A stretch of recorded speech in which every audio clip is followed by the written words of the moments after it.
જય જવાન જય કિસાન મિત્રો. કહેવત છે કે જેને પોસરું હોય એને પાડો પણ દોવા દેશે. આ તમે જોઈ શકો છો આ ઝાર બરાબર. અને કે જેને નબળું હોય એને ભેંસ દોવા દેતી હોય તે પણ વહુકી જાય છે. એનો હું તમને દાખલો બતાવવા જઈ રહ્યો છું. જુઓ એ આ ઝાર આપણે પૂંખેલી છે, 4 દિવસ ઝારને થયા છે અને બરાબર હવે આ ફંટા ફૂટે છે એ પણ કોગલા ખૂતરીને ખાઈ જાય છે. એટલે એ કહેવત એકદમ સાચી બેસે છે ખેડૂત મિત્રો. આ ઓમાં 4 દિવસથી આ ત્રીજી વખત ઝાર આપણે પૂંખી છે અને બરાબર હવે નીકળે છે અને તોય કોગલા હેરાન એવું કરે છે ને તે ખૂતરીને ખાઈ જાય છે.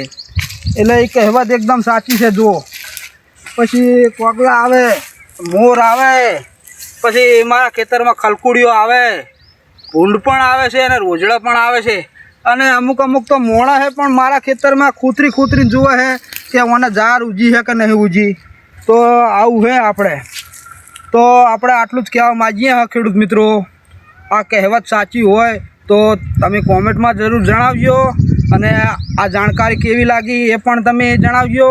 અને આપણાને કોમેન્ટ એવી સારી કરજો અને વિડીયો આગળ જેમ બને એમ શેર કરજો. બસ આટલું જ. જય જવાન જય કિસાન.